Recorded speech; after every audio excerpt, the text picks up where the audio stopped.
Hi friends, welcome to Nirmala kitchen. ఇప్పుడు మనం ఆంధ్ర ఆవకాయ నిల్వ పచ్చడిని ఎలా తయారు చేసుకోవచ్చో చూద్దాం. ఈ ఆవకాయ నిల్వ పచ్చడి చాలా టేస్ట్ ఉంటుందండి.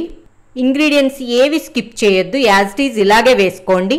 అన్నీ కరెక్ట్గా కొలతలతో చెప్తున్నాను, అస్సలు స్కిప్ చేయకుండా చూడండి. నేను 7 మామిడికాయలు తీసుకున్నాను.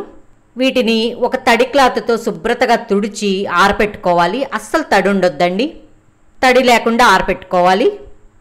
ఏమాత్రం కొంచెం తడి ఉన్నా కూడా పచ్చడి పాడవుతుంది, అది మాత్రం మీరు బాగా గుర్తుపెట్టుకోండి. ఆ మామిడికాయలన్నీ ఈ విధంగా కట్ చేయించుకున్నాను. ఆ ముక్కలకి జీడి ఉంటుంది కదా, అది తీసేసి దాని కింద ఒక పల్చటి లేయర్ ఉంటుందండి, అది కూడా తీసేయండి. ఇక్కడ నేను చూపిస్తున్నా చూడండి, ఈ విధంగా చేయండి. ఈ విధంగా తీసేసిన తర్వాత దాన్ని అదిగోండి పుల్లలాగా ఉంటుంది మొదల్లో, అది కూడా తీసేయాలి. మళ్ళీ చాకుతో కొంచెం గీకండి, ఏమన్నా కొంచెం ఉంటే కూడా వచ్చేస్తుంది. ఒక మంచి క్లాత్ తీసుకొని దాన్ని శుభ్రతగా తొడవండి ముక్కను మొత్తం. మామిడికాయకి తొడి ఉంటుందండి, అది మామిడికాయ కట్ చేసినప్పుడు ముక్కకు కూడా వస్తుంది, అది కూడా కట్ చేసి తీసేయండి. ఇక్కడ నేను చూపిస్తున్న చూడండి, ఈ విధంగా తీసేయండి. మామిడికాయ ముక్కలు మనం కొట్టించినప్పుడు దానికి టెంకె ఉంటుంది, ఆ టెంకె ఉన్న ముక్కలే తీసుకోండి. ఆ టెంకె లేని ముక్కలు తీసి పక్కన పెట్టేసుకోండి. ఈ మామిడికాయ ముక్కలన్నీ 1 kg అయినాయండి. నేను 1 kg మామిడికాయ ముక్కలకి కొలతలు చెప్తాను. 100 grams కారం. ఏ పచ్చడికైనా కారం ఎండుమిరపకాయలతో మరపట్టించిన కారమే బాగుంటుందండి, కొన్న కారం అస్సలు బాగోదు. మీరు వీలైనంత వరకు మరపట్టించుకొని వేసుకోండి. 175 grams ఉప్పు, 1 tablespoon పసుపు, 50 grams మెంతుపిండి, మెంతులు ఏంచి పౌడర్ చేసుకున్నది, 40 grams ఆవపిండి, సన్న ఆవాలు ఏంచి పౌడర్ చేసుకున్నది, 125 grams వెల్లుల్లి రెమ్మలు పొట్టు తీసి వేసుకోండి. ఈ విధంగా వేసుకోవటం వల్ల మనం తినేటప్పుడు పుల్ల పుల్లగా కారం కారంగా తగులితే చాలా టేస్ట్ ఉంటుందండి. వెల్లుల్లి రెమ్మలు హెల్త్కి కూడా చాలా మంచిది.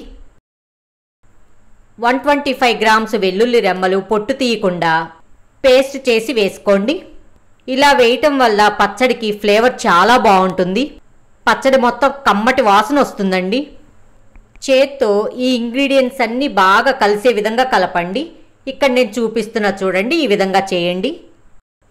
ఆవకాయ పచ్చడి పెట్టుకోవడం రాని వాళ్ళు కూడా ఈజీగా చేయొచ్చండి, అందుకనే 1 kg మామిడికాయ ముక్కలతోనే చెప్తున్నాను. సింపుల్గా చేసుకోవచ్చు. ఇంగ్రీడియంట్స్ మాత్రం అస్సలు స్కిప్ చేయొద్దండి, అన్నీ యాజ్ ఇట్ ఈజ్ వేసుకోండి. 400 ml పల్లి ఆయిల్ కానీ పప్పు నూనె కానీ ఏదైనా వేసుకోండి, మీకు ఏది కన్వీనియంట్గా ఉంటే అది వేసుకోండి. మామిడికాయ ముక్కలని ఆ నూనెలో వేసుకొని కొంచెం కలపండి.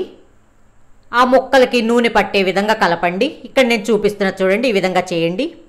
ఈ విధంగా నూనెలో కలిపిన మామిడికాయ ముక్కల్ని, కారం ఇంగ్రీడియంట్స్ అన్నీ కలిపినవి ఉన్నాయి కదా, దానిలో ఈ మామిడికాయ ముక్కల్ని ఆ కారం పట్టే విధంగా కలిపి ఒక పెద్ద బౌల్ తీసుకొని ఆ బౌల్లో వేసుకోండి. మామిడికాయ ముక్కల్ని ఈ విధంగా నూనెలో కలపడం వల్ల ముక్క అనేది మెత్తపడకుండా ఉంటుందండి. ఈ విధంగా మామిడికాయలు కలపడం వల్ల గ్రేవీ కూడా చాలా బాగుంటుంది. మీరు కూడా మామిడికాయ ముక్కలు నూనెలో కలిపి కారంలో కలిపి వేయటం వల్ల ఎలా ఉంటుంది అనేది మీరు కూడా గెస్ చేయండి. ఇదే పద్ధతిలో ఒకసారి మీరు చేస్తే మీకే అర్థమవుతుంది. ఈ ఆవకాయ పచ్చడి చాలా చాలా టేస్ట్ ఉంటుందండి. మీరు ఇంగ్రీడియంట్స్ ఏవి స్కిప్ చేయొద్దండి, ఏ ఒక్కటి స్కిప్ చేసినా కూడా ఫ్లేవర్ అనేది మారిపోతుంది. కమ్మటి రుచి రావాలంటే ఇంగ్రీడియంట్స్ అన్నీ కంపల్సరీ వేసుకోండి.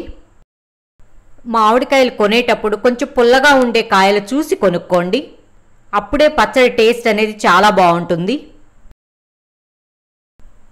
మామిడికాయ ముక్కలన్నీ కారంలో కలిపి వేసుకున్నాం కదా, మిగిలిన కారం కూడా ఆ బౌల్లోనే వేసేసుకోండి. కారాన్ని ఒకసారి ఈక్వల్గా చేసి మిగిలిన నూనె కూడా పోసేసుకోండి.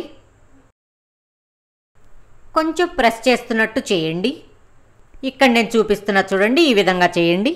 మూత పెట్టేసి 2 hours తర్వాత ఒకసారి మిక్స్ చేసుకోండి. కారం మామిడికాయ ముక్కలు వేసేటప్పుడు పెద్ద బౌల్లోనే ఇట్లా చూసి వేసుకోండి.